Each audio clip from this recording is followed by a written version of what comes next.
I'm really excited now to introduce Stephanie Parks. Stephanie is a graduating anthropology major who transferred to UCSC last year from the Los Angeles area.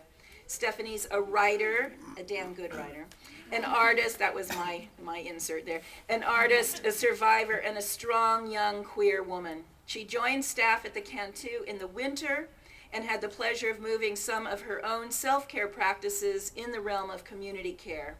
And with the event Crafty Cookin' Queer, Stephanie has been able to connect with other students to teach other skills of self-reliance and to create a space to nurture each other. She's worked to create safe spaces for queer survivors of partner violence and sexual assault. She plans to locate herself in Portland, Oregon, where she plans to write and work in the community. Please welcome Stephanie Parks.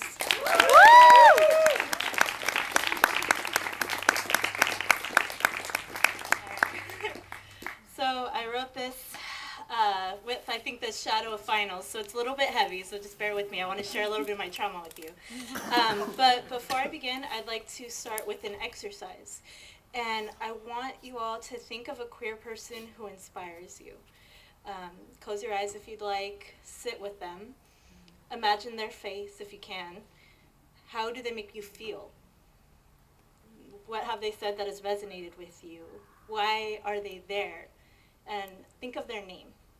And when I count to 3, let's all say the name of our queer person aloud, okay? 1, 2, 3. Thank you.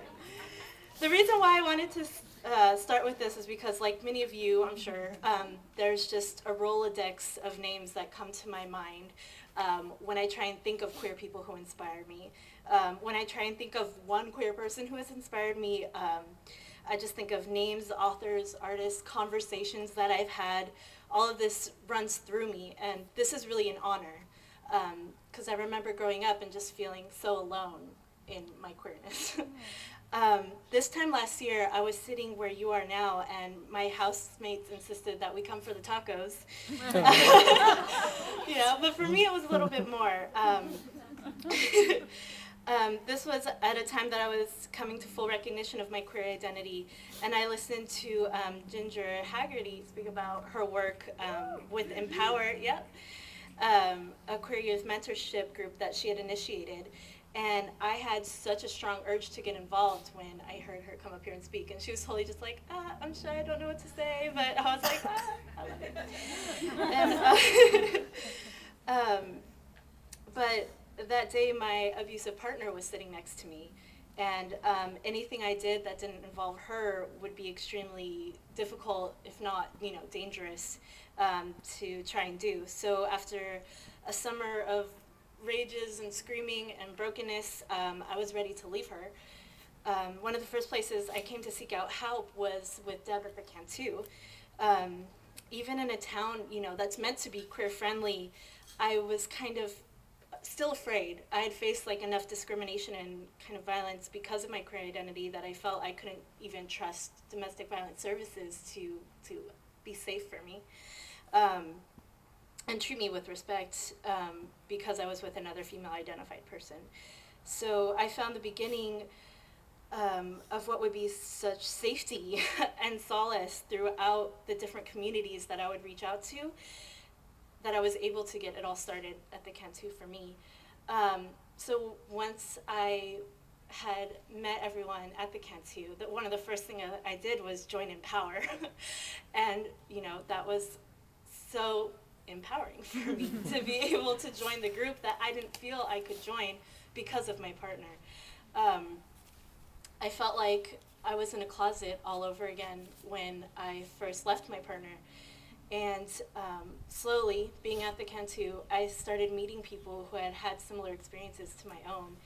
And while my dear old friends were saying stuff like they were surprised I could let something like this happen to me, many of my queer friends knew what I was going through and sat with me. Many had similar feelings of fear for coming out because of their identities, many identities of which I have not had to come into contact with, who have more threat of violence surrounding it, and I've never had to know that. Those who didn't know the pain that I was going through listened and sought to understand me. And this is a skill that I think the queer community has come to obtain because of our hardship, be it now or historically, and that is resilience. I think we're all extraordinarily resilient.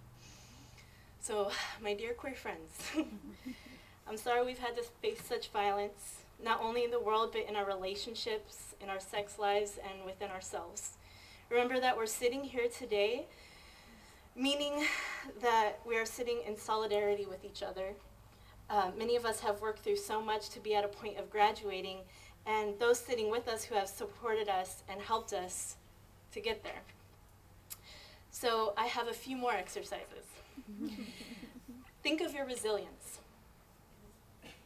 Think about all that you have done for yourself. Think of your strength. You are strong. And congratulate yourself. Congratulations. Shit. Shit. We're here. We did it. And now we have to remember to celebrate. We have survived. We are all surviving, maybe even thriving right here by being here. Be it for each other or, for the tacos. So I really want to take a moment to really recognize each other. I would like all of us, and I know Marcia's trying to do something too, so I really want you all to participate in this. Let's take a moment to recognize each other. Let's hug each other, shake each other's hand. Those of you who go to church know what I'm trying to do. Look in someone's direction. Say thank you to a friend who's sitting next to you. Remember that we do have each other. We are a community. I felt so alone when I was sitting there, even with my friends, but we have people here. There's so many people who have helped me get through the shit that I've gone through. And let's take time to recognize that, but just remember that there are survivors. A lot of us are survivors, so just make sure you ask before you touch anybody or hug anybody. That could be triggering. And thank you to everyone here who has supported me. There's a lot of you out here, and I love you all. Thank you.